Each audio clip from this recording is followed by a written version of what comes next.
अस्सलामुअलैकुम स्टूडेंट्स, उम्मीद है आप सब खैरियत से होंगे। आज हम चैप्टर नंबर 5 नाइन्थ क्लास का work energy and power start करने जा रहे और आज हम टॉपिक 5.1 से स्टार्ट करेंगे। स्टूडेंट्स, आप चैनल फिजिक्स विद तौकीर को सब्सक्राइब कीजिएगा और लाइक कीजिएगा और बेल आइकन को दबा दीजिएगा ताकि आपको जब भी मैं कोई नया लेक्चर अपलोड करूं तो वो आपको फ़ौरन मिल सके और दूसरा अपने फ्रेंड्स से शेयर करना ना भूलिएगा। तो स्टूडेंट्स, हम चलते हैं, स्टार्ट करते हैं अपना टॉपिक 5.1 वर्क। तो डेली लाइफ में सबसे पहले तो हम ये कंसिडर करते हैं कि जैसे ये एक बच्ची बैठी स्टडी कर रही है, तो अगर हम कहें तो प्रैक्टिकल लाइफ में हम ये कहते हैं कि ये कोई भी बच्चा जब बैठ कर पढ़ रहा होता है, होमवर्क कर रहा होता है, लाइक जैसे टीचर्स दे देते हैं, कॉपी वर्क देते हैं, तो वो घर बैठ कर वो कह रहा होता है कि जी मैं काम कर रहा हूँ। लाइक ऐसे ही देखिए, पर्सन जो है उसने अपने सर पर कुछ ईंटें उठाई हुई हैं तो वो भी कहेगा कि मैंने क्या कर रहा हूँ, मैं भी एक वर्क कर रहा हूँ। तो प्रैक्टिकल लाइफ के अंदर वर्क का कॉन्सेप्ट कुछ और है। फिजिक्स के अंदर जो हम फिजिक्स के लिए जो हम वर्क की डेफिनेशन पढ़ेंगे ना, वो कुछ और है। हम उसको वन बाय वन जो है वो इसकी टर्म्स को स्टडी करेंगे एंड डिस्कस करेंगे। प्लीज स्टूडेंट्स, सबसे पहले वर्क क्या होता है? Work is said to be done when force is applied on the body and the body is displaced in the direction of force। आपके पास ये एक ऑब्जेक्ट था, आपने इसके ऊपर वर्क डन किया, फोर्स लगाई, ठीक है, और उस फोर्स की वजह से बॉडी ने वर्क डिस्टेंस कवर किया, किस डायरेक्शन में? फोर्स की डायरेक्शन। तो इन दैट केस हमारे पास क्या होगा? वर्क डन होगा। फिर रिपीट करते हैं, work is done, work is said to be done when force is applied on a body and the body is displaced in the direction of force। अब हमारे पास कुछ की पॉइंट्स हैं कि कब हमारे पास वर्क डन होगा। नंबर 1, हमारे पास वर्क डन होगा अगर हमने क्या की? ऑब्जेक्ट के ऊपर फोर्स अप्लाई की। नंबर 2, फोर्स अप्लाई करने के बाद बॉडी क्या करेगी? सम डिस्टेंस कवर करेगी इन the direction of force. Remember, जो हमारे पास डिस्प्लेसमेंट का कंपोनेंट आएगा वो किस डायरेक्शन में होना चाहिए? वो डायरेक्शन में होना चाहिए फोर्स। यानी कि जो बॉडी डिस्प्लेसमेंट कवर करेगी वो डिस्प्लेसमेंट वो कवर करेगी फोर्स की डायरेक्शन। हमारे पास नेक्स्ट स्लाइड की तरफ चलते हैं स्टूडेंट्स। तो हम बात कर रहे थे कि अगर ये देखें, यहाँ पर हमारे पास ये पर्सन फोर्स अप्लाई कर रहा है लेकिन बॉडी यहाँ पर डिस्टेंस कवर नहीं कर रही। अगर बॉडी डिस्टेंस कवर नहीं कर रही तो डेफिनेटली यहाँ पर जो वर्क डन है वो फिर क्या होगा? जीरो होगा। जी स्टूडेंट्स, नेक्स्ट स्लाइड की तरफ चलते हैं जी। इसके बाद हमारे पास जो वर्क का फॉर्मूला होता है ना, वर्क का फॉर्मूला हमारे पास होता है W is equal to F D cos of theta. W क्या है? Work done. F क्या है? Force applied. D displacement and theta is the angle between force and displacement. जी स्टूडेंट्स, ये हमारे पास इसका मतलब ये भी है कि हमारे पास यहाँ पर ये जो 4 फैक्टर्स हैं ये वाले, अगर हम इन फैक्टर्स की बात करें तो ये वाले जो फैक्टर्स हैं ये डिपेंडेंस भी हो सकती है। आपके पास शॉर्ट क्वेश्चन आ सकता है कि what is dependence of work या on what factor work depend is called simplify. जी स्टूडेंट्स, नेक्स्ट स्लाइड हमारे पास आएगी। उसके बाद हमारे पास एसआई यूनिट ऑफ वर्क। अभी हमने पीछे पढ़ा है कि हमारे पास जो वर्क का फॉर्मूला होता है वो होता है work is equal to F D cos of theta. Force का यूनिट हमारे पास न्यूटन होता है, डिस्प्लेसमेंट का यूनिट हमारे पास मीटर होता है और वर्क का यूनिट क्या आ गया हमारे पास? जाओ। तो स्टूडेंट्स, अब यहां पर ये देखिएगा वर्क कब हमारे पास 1 जॉउल होगा? Work done when a force of 1 newton displace a body by 1 metre in the direction of force. आपके पास एक ऑब्जेक्ट है, ठीक है, और आपने उसके ऊपर कितनी फोर्स लगाई है? आपने उसके ऊपर फोर्स लगा दी 1 न्यूटन फोर्स लगा दी। और ऑब्वियसली अगर हमने 1 न्यूटन फोर्स लगाई है तो बॉडी क्या कवर करेगी? सम डिस्प्लेसमेंट कवर करेगी इन द डायरेक्शन ऑफ फोर्स। और उसने कितना डिस्प्लेसमेंट कवर किया? उसने 1 मीटर डिस्प्लेसमेंट कवर किया। तो उस बॉडी के ऊपर, उस ऑब्जेक्ट के ऊपर जो हमने वर्क डन किया, वो वर्क डन कहलाएगा 1 जॉल वर्क डन कहलाएगा। जी स्टूडेंट्स, अब हमारे पास ना ये वाला जो फॉर्मेट है, ये हमारे पास एमसीक्यूज भी आ सकता है और वो आपके पास शॉर्ट क्वेश्चन भी आ सकता है। डिफाइन यूनिट,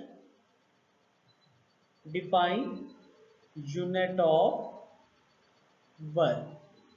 आपके पास यहाँ पर ये एक वेरी इंपॉर्टेंट शॉर्ट क्वेश्चन है। और उसके बाद ये हमारे पास एमसीक्यूज भी है कि वर्क का एसआई यूनिट क्या है, ठीक है, और वो किसके इक्वल होता है? 1 joule is equal to 1 newton metre. इसके बाद स्टूडेंट्स हमारे पास है पॉजिटिव वर्क। अच्छा, पॉजिटिव वर्क क्या होता है? पॉजिटिव वर्क होता है कि जब आप किसी बॉडी के ऊपर फोर्स अप्लाई करें और वो बॉडी डिस्प्लेसमेंट कवर करे फोर्स की डायरेक्शन में, यानी कि फोर्स और डिस्प्लेसमेंट की डायरेक्शन क्या हो? Same. Pushing a moving car forward, आप एक कार को पीछे से पुश कर रहे हैं, तो जिस डायरेक्शन में कार मूव कर रही है उसी डायरेक्शन में हमारे पास फोर्स लग रही है। तो दोनों की डायरेक्शन जब सेम होगी तो in that case work done will be positive. अब यहां पर देखिएगा स्टूडेंट्स, नेक्स्ट स्लाइड में, नेक्स्ट स्लाइड में हम बात करेंगे negative work. Work is negative when the force and displacement are in the opposite direction। अब जब हम गाड़ी पर ब्रेक अप्लाई करते हैं तो गाड़ी तो आगे मूव करती है और जो फोर्स ऑफ फ्रिक्शन होती है वो उसके ऑपोजिट डायरेक्शन में एक्ट करती है। तो इन दैट केस हमारे पास जो वर्क डन होगा स्टूडेंट्स, वो वर्क डन होगा नेगेटिव वर्क डन। उसके बाद चलिए एक एग्जांपल डिस्कस कर लेते हैं। देखिए आपके पास ना ये एक ऑब्जेक्ट है, ठीक है, आपने इस ऑब्जेक्ट के ऊपर फोर्स लगाई है 50 न्यूटन। ये फोर्स आपने 50 न्यूटन लगाई है और इस ऑब्जेक्ट ने कितना डिस्टेंस कवर किया है? इस ऑब्जेक्ट ने यहां से यहां तक 10 मीटर डिस्टेंस कवर किया है, ठीक है। अब ये ए पोजीशन है और ये क्या है? B position. अब जिस डायरेक्शन में फोर्स लगी है बॉडी ने डिस्प्लेसमेंट भी उसी डायरेक्शन में कवर किया। तो यहां पर जो एंगल थीटा है ना हमारे पास, वो है 0 डिग्री। तो हमसे डिमांड क्या कर रहा है? वो कहता है बताएं जी हमने इसके ऊपर कितना वर्क डन किया है। अब वर्क डन का फॉर्मूला अभी हमने पढ़ा है, work done is equal to F D cos of theta. तो बच्चों अगर हम वैल्यूज पुट कर दें, W is equal to 50 times 10 times cos of 0। और स्टूडेंट्स कॉस ऑफ 0 जब आप कैलकुलेटर के ऊपर लिखेंगे ना तो कॉस ऑफ 0 जो होता है ना 1, आप कैलकुलेटर पर ये कैलकुलेट कर सकते हैं। W is equal to 500 multiply by 1। और हमें पता है कि वर्क का जो यूनिट होता है वो जाउल होता है, तो वर्क डन इज 500 जाउल। ले जी, अब हमारे पास ना एक और न्यूमेरिकल प्रॉब्लम है और ये न्यूमेरिकल प्रॉब्लम मैं आपको सॉल्व भी करवाऊंगा, ठीक है। मैं ये सिर्फ आपको इसकी स्टेटमेंट समझा देता हूँ और ये आप लोगों के लिए एक टास्क है। ले जी, ये हमने एक फोर्स अप्लाई की है, एक बॉडी है और उस बॉडी के ऊपर हमने 100 न्यूटन फोर्स अप्लाई की है और उसी ऑब्जेक्ट ने कुछ डिस्टेंस कवर कर लिया। कितना डिस्टेंस कवर कर लिया? उसने डिस्टेंस कवर कर लिया जी 5 मीटर। 5 मीटर डिस्टेंस कवर हो गया। अब हमारे पास जो ऑब्जेक्ट है ना, जिस डायरेक्शन में हमने फोर्स लगाई है, ये वाली फोर्स, ये फोर्स एक्ट की है एंगल 60 डिग्री। ये जो फोर्स हमने लगाई है ना, ये फोर्स हमने लगाई है 60 डिग्री। तो वर्क डन कितना होगा? वो वर्क डन हमने क्या करना है? फाइंड करना। अब देखें, फोर्स हमारे पास लग रही है इस डायरेक्शन में, ये फोर्स लग रही है, ठीक है। और बॉडी डिस्प्लेस हो रही है इस डायरेक्शन में ये, तो यहां पर फोर्स और डिस्प्लेसमेंट के दरमियान जो एंगल है ना, वो एंगल बन रहा है 60 डिग्री। तो इसको फाइंड करने के लिए हम क्या करेंगे, सेम वही फॉर्मूला यूज करेंगे, W is equal to F D cos of theta. Force हमारे पास 100 डिग्री है, डिस्टेंस हमारे पास 5 है और कॉज 60 है। तो सेम एज इट इज जैसे हमने बच्चों प्रीवियसली जो है वो वर्क डन कैलकुलेट किया जी। इसके बाद अच्छा अब ना कुछ कंडीशन है, कुछ रिक्वायरमेंट जो अभी हमने वो पढ़ी है, वो क्या है, हमारे पास work require force and displacement. अगर किसी बॉडी के ऊपर हमने वर्क डन करना है तो फिर नंबर 1 फोर्स अप्लाई हो और नंबर 2 बॉडी डिस्प्लेसमेंट कवर करे in the direction of force. Formula क्या है, W is equal to F D cos of theta. Work का ऐसे यूनिट क्या है, joule, which is equal to 1 newton metre. Work can be positive, negative और zero, ठीक है। उसके बाद हम इससे रिलेटेड कुछ कंपोनेंट्स डिस्कस करेंगे वर्क से। जी स्टूडेंट्स, अब हम बात करेंगे यहाँ पर कंपोनेंट्स की। तो देखें हमारे पास ये एक फोर्स लगी है एक ऑब्जेक्ट के ऊपर और वो ऑब्जेक्ट इस डायरेक्शन में मूव कर रहा है, ठीक है, और ये हमारे पास आ गया उसका एक्स एक्सिस। तो अब ये देखें बच्चों, यहाँ पर ये हमारे पास एंगल थीटा बन रहा है, ये फोर्स का एफ एक्स कंपोनेंट हो जाएगा और ये फोर्स का वाई कंपोनेंट हो जाएगा, ठीक है, और ये हमारे पास फोर्स एफ है। अब अगर हमें in that case work done find करना है ना, तो हम देखें तो यहाँ पर हमने पढ़ा था कि F X is equal to होता है एफ कॉज ऑफ थीटा और F Y is equal to होता है एफ साइन ऑफ थीटा। तो अब स्टूडेंट्स हमारे पास यहाँ पर आपने कौन सा कंपोनेंट यूज करना है, ठीक है, आप उसके अकॉर्डिंगली जो है ना इसका वर्क डन जो है वो फाइंड कर सकते हैं।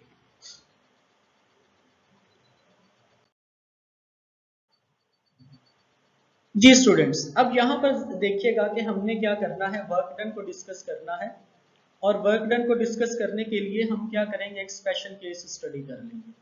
लेकिन ये हमारे पास एक ऑब्जेक्ट है और इस ऑब्जेक्ट के ऊपर हमने क्या लगा, एक फोर्स, ये हमने एक फोर्स लगा। जब फोर्स लगाई तो ये ऑब्जेक्ट जो है ना वो इस डायरेक्शन में मूव करना शुरू हो गया, तो ये उसने डिस्प्लेसमेंट करा, इसके दरमियान एंगल थीटा ये, ठीक है। अब अगर हम यहां से एक परपेंडिकुलर ड्रॉ करें, ठीक है, ये तो आप देखो तो आपके पास फोर्स के दो कंपोनेंट बने, एक एफ एक्स और एक एफ वाई। ये आपका एफ एक्स होगा और ये आपका, और हमने तो पढ़ा है कि वर्क का जो फॉर्मूला होता है वो होता है F D cos of theta. तो अब स्टूडेंट्स मुझे यहां पर बताएं कि ये जो फोर्स लग रही है वो वर्क डन कौन सी फोर्स की वजह से हो रहा है। तो हमने कहा था कि work is done when force acts on a body and body covered some displacement in the direction of force. तो ये वाला तो ऑब्जेक्ट इस डायरेक्शन में मूव कर रहा है, तो इस डायरेक्शन में फिर फोर्स का कौन सा कंपोनेंट आ रहा है, एफ एक्स आ रहा है ना। तो यहाँ पर फिर ये वाला जो कंपोनेंट है वो हम एफ एक्स यूज करेंगे और ये हमारे पास वर्क का फॉर्मूला बन गया F x D cos of theta. ये हमारे पास वर्क था। स्टूडेंट्स, ये हमारे पास वर्क था और यहाँ पर एक बात याद रखिएगा कि आपने ना वर्क डन कॉज जीरो जो होता है ना वो 1 होता है, इसको पॉजिटिव वर्क के लिए हम डील करते हैं। कॉज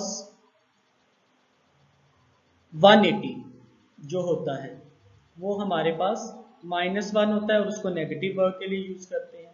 और अगेन स्टूडेंट्स हमारे पास जो कॉज 90 होता है वो ज़ीरो होता है और इसको हम ज़ीरो वर्क कहते हैं। स्टूडेंट्स, ये रहा हमारा आज का टॉपिक। अगर आपको इससे रिलेटेड कोई भी बात पूछनी हो तो आप कमेंट सेक्शन में पूछ सकते हैं। Thank you so much and please subscribe my channel physics with topic. Okay students, अल्लाह हाफिज़।